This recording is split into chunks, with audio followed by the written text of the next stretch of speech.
Hello, hello. Happy holidays to all.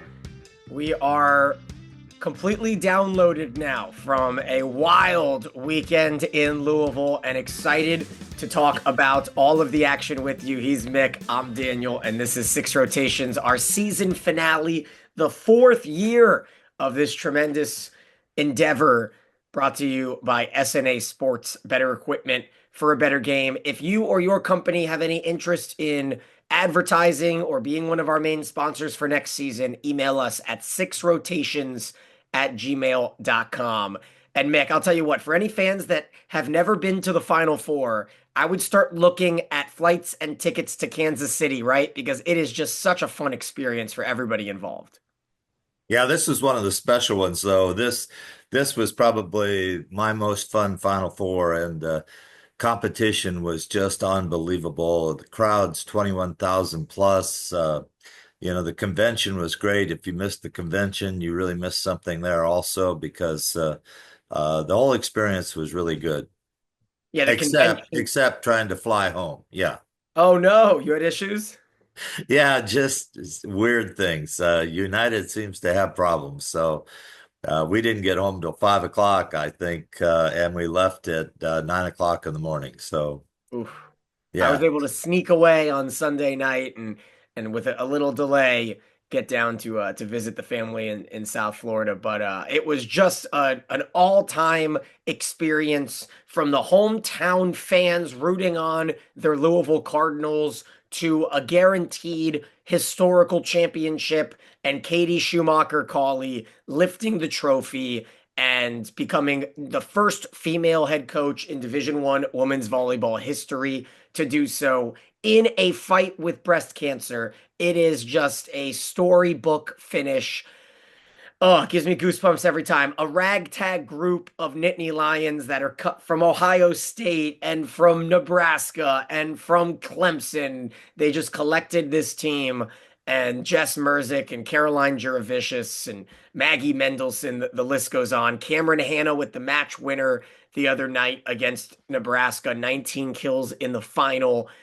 Juravicius added 10. And Mick, we could talk a little bit about the national semis first and what we saw with Anna DeBeer going down and Peyton Peterson filling in admirably, the freshman whose mom had match point against them with Northern Iowa. The storylines in this week, Mick, were so unreal. Louisville ends up upsetting Pitt in four, and then Nebraska dominates Penn State through two sets. And the Nittany Lions, same like they did at home in the finale of the regular season, proved to Nebraska that they are the better team, 2-0 against the Huskers this season. And it was up until what, 12:45 was the final point on that Thursday night. It was a late one and nobody left. The place was packed. yeah, it was a great experience and some really interesting storylines. If you just looked at it from the standpoint of points, uh, everything happened that was supposed to happen up until you got to the Final Four, and then things changed. So what we learned is like baseball, the season is one part of the year, but nothing holds true after the season's over and you get into the tournament. All kinds of things can happen, and boy, did we see them happen! Unbelievable things, and some great storylines on some kids really stepping up and playing well. Some people having some trouble.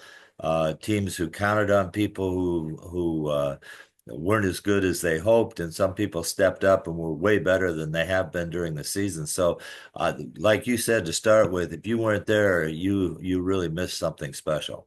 Yeah, Nebraska had won 96 straight matches, went up 2-0, going back to 2021 via Rob Anderson from Creighton, who had that stat. And I'll tell you what, something had to give, right? Because Penn State was 4-0 in five setters.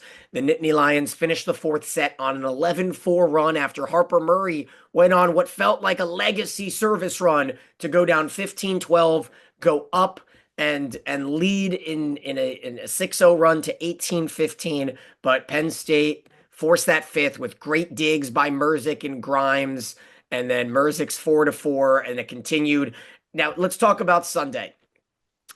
Mick, you go way back with the Stark sisters. There was a cool photo that you took with Angelina and Izzy in 2015, and it was Izzy Stark that you could not stop gushing about in the first set. Penn State, it felt like, dominated every set until they got to about 18-12, 18-13. And then what did you see from Louisville to kind of get their crowd back in it? They were able to come back in the first set, pull all the way back. Penn State won it 25-23. Louisville then had the incredible 10 set points that they saved in set two and won it 34-32. Walk me through until intermission what you saw in this match.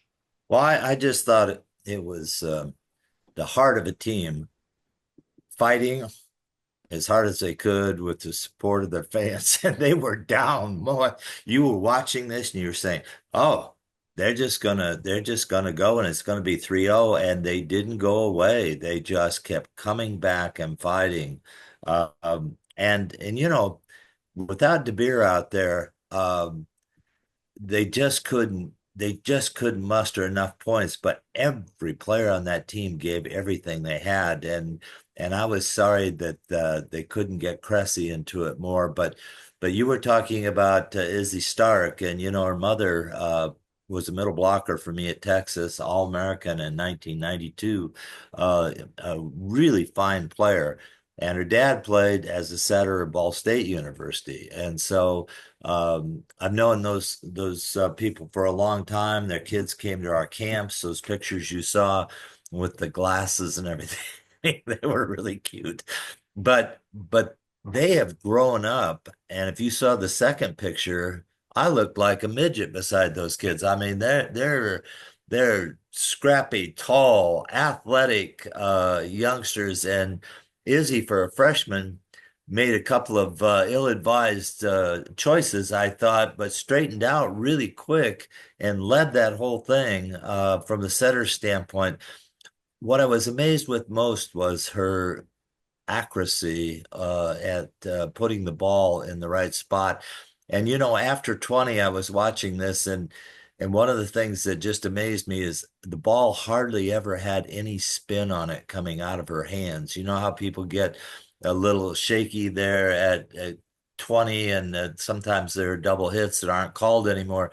But her sets were delivered with a tempo that was so good, and the ball very seldom rotated out of her hands, meaning she had total control of the ball coming out and knew exactly what she wanted to do with it. So those are just a few of the things. If you weren't there to see this up front and close, you might not have been able to see this on TV, but boy, it was just an amazing effort by some individuals to make this whole show really a pleasant time. Even though we were there for a long time, it didn't seem like a long time. It seemed like just keep bringing it because it was that enjoyable.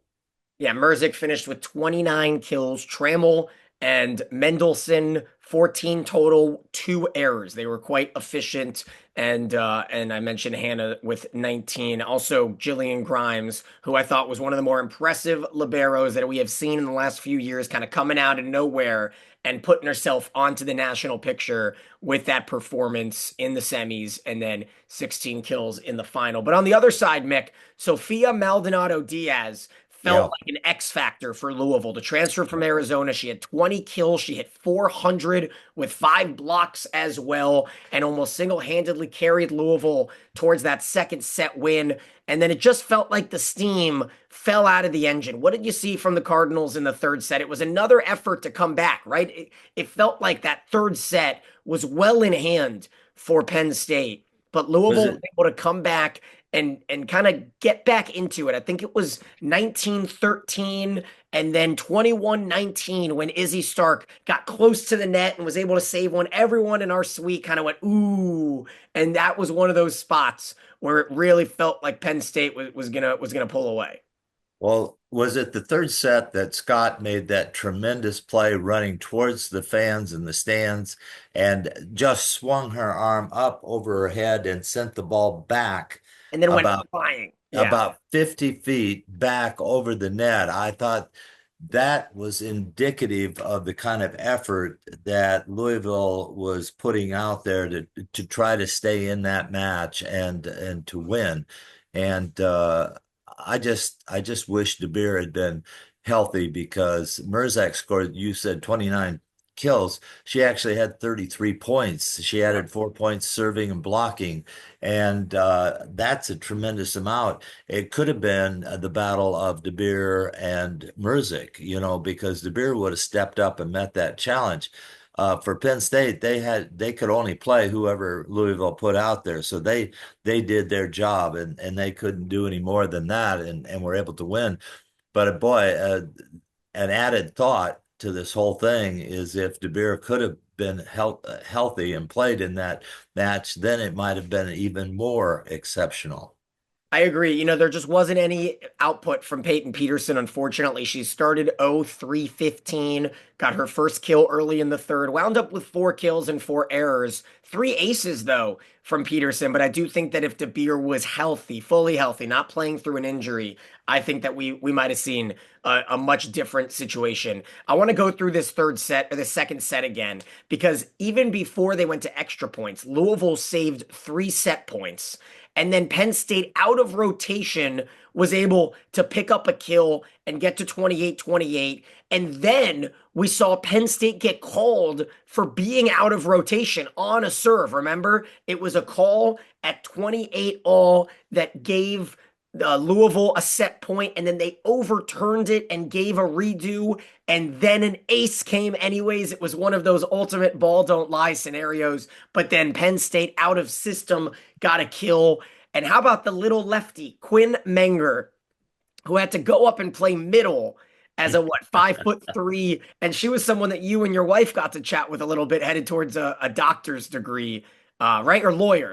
I think she's a lawyer. Lawyer, yeah, And yeah. and so to see a team in the national championship run out of subs like that and have to use a DS in the middle and not, it wasn't a first ball side out. It was a lengthy point that Menger got a touch at one point. It was so exhilarating. If you guys weren't quite catching that, I would go to 28 all in the second and rewatch the final 10 points of that set. It was so fun. Over 1 million people watched the national semifinal, the most watched ever. We're still waiting for the numbers on the championship match. I have to imagine on ABC, it was the most watched final ever. But oh, Mick, anything else in terms of the match? I've got a couple other fun facts to run through here, but in terms of just the pure ball to ball numbers for you, Ellie Glock did not have much of an impact for Louisville. In fact, they went to a 5-1 almost right away with Cabello. She ended up with 31 assists to Glock's 11.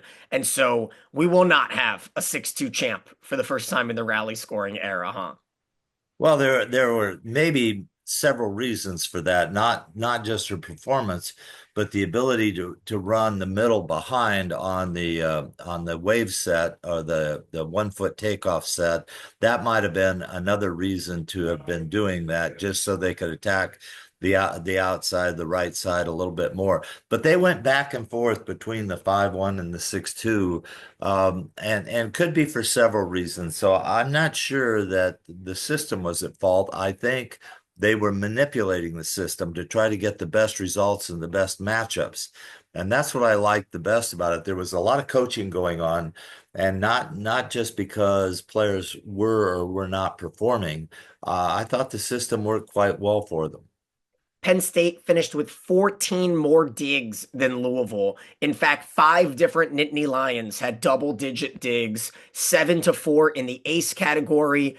And then in terms of blocks, it was a spot where Louisville did have 12 blocks. They had 10 of them in the first 3 sets, though. So only 2 blocks in the final set for Louisville, and then 11 for Penn State. So the block numbers were even. Louisville just couldn't get those numbers when they needed it late. PK didn't have much of an impact. She didn't play too much in the middle. It was Cressy and it was Robbins who took the majority of the plays in that middle spot. But Mick, let's go through some stuff first. All right, Penn State, they win their 8th title, one away from Stanford.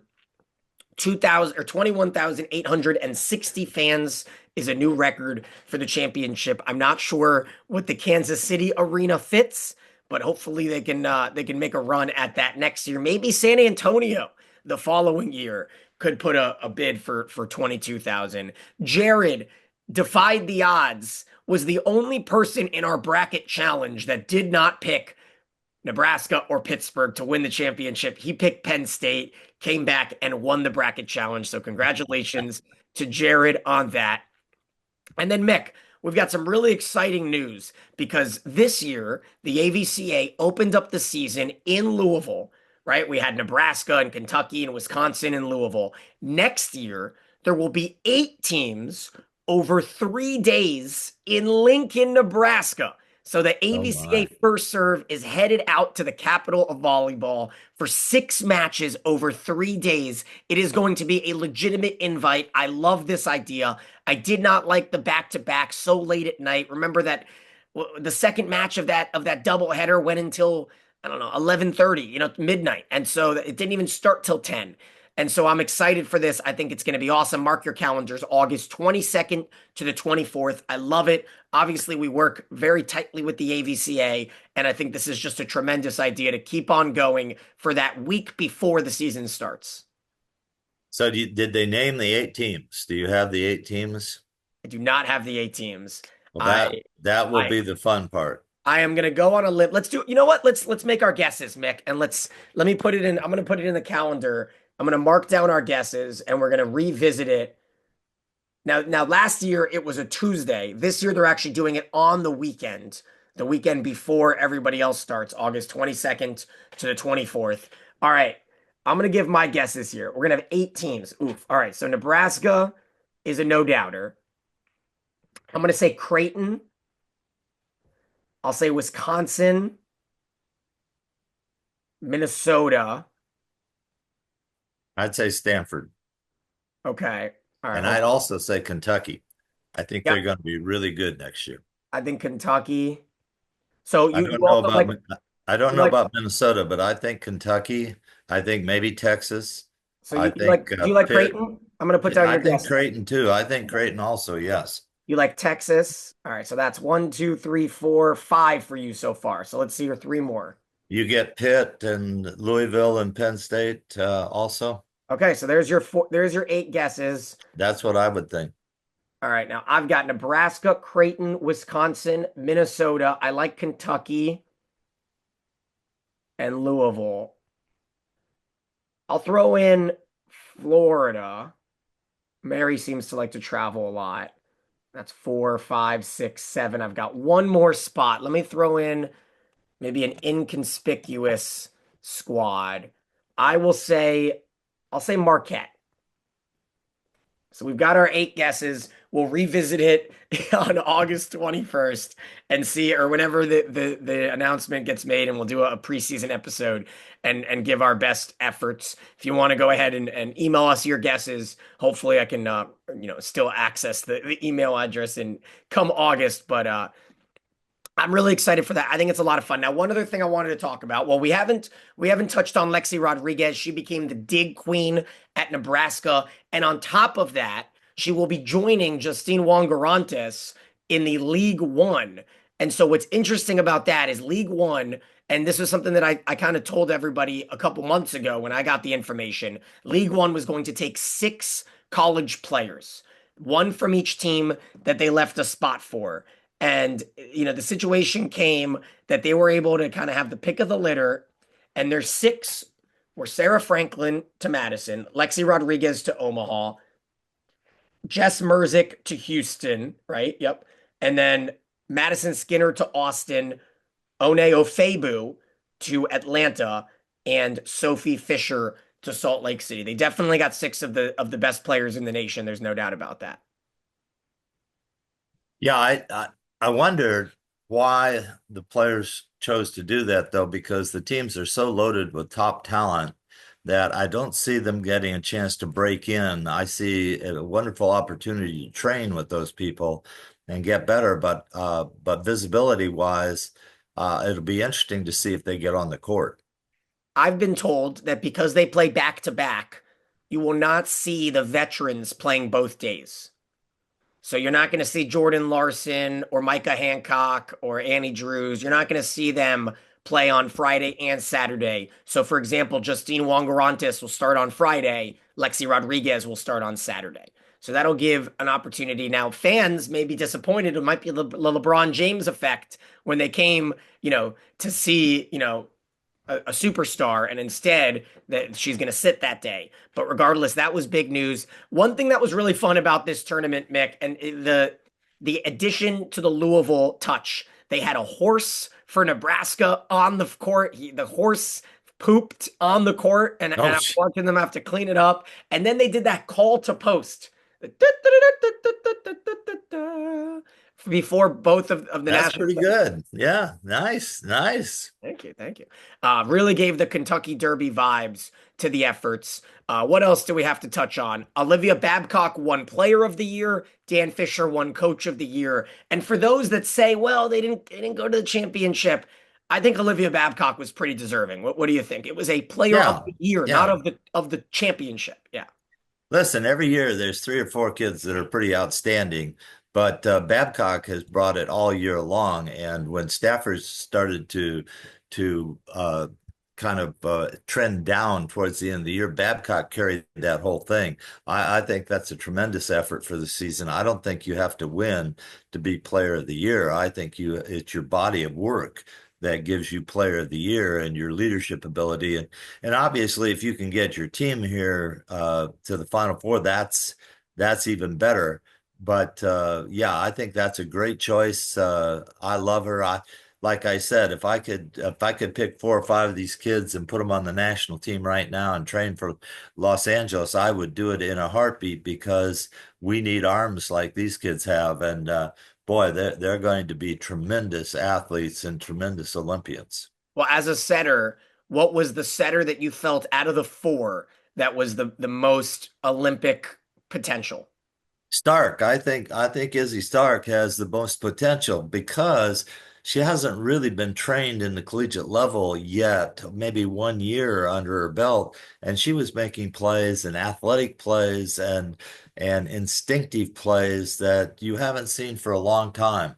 And she wasn't regimented. She seemed free to go after the ball and create. And I think in the future, creative setters are going to be what you need to make sure that things happen because the velocity of the serve is getting greater and greater, and the ball's not passed right to you anymore. You have to go get it as a setter, and then you have to deliver it. Her ability to deliver 30 feet behind or 30 feet in front and accurately find the middles, I thought was tremendous. I'm a big Stark fan. I think that's the setter of the future.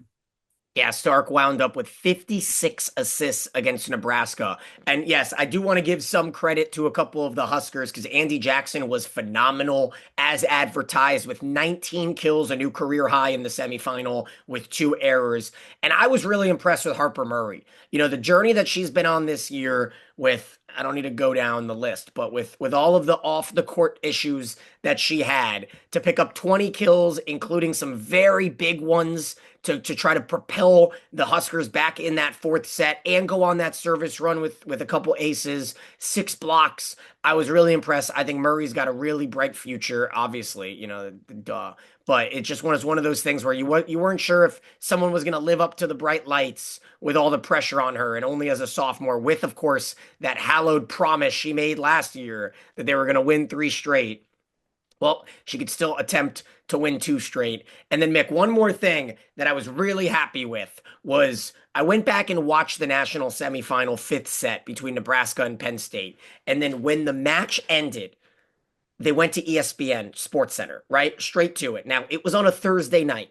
There was NFL that night and a pretty big NFL game between two playoff teams. And there was a college football bowl game.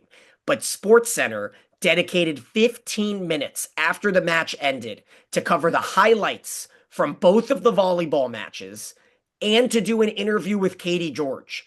So they were able to dedicate themselves instead of going, it would have been understandable for them to say, well, thanks so much, Courtney. Now we head to the highlights from the Broncos against the Chargers. But instead, they covered the post-match upset. They gave insight like a volleyball show should, and it was so enlightening to see ESPN give that effort, and even this guy Kevin Connors, the anchor, whipping things out of his back pocket. Whoever was writing it for him, he was coming up with line after line that made him look like a volleyball fan, whether he was or wasn't, it doesn't matter.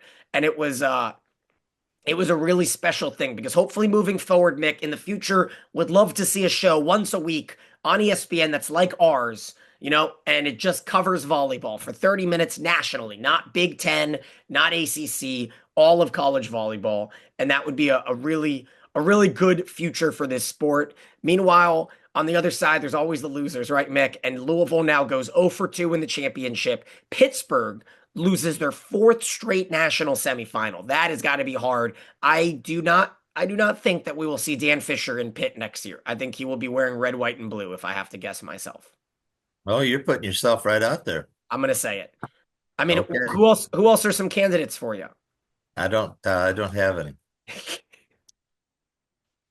You're going to keep yourself burrowed away. I am. I'm not going to get into that.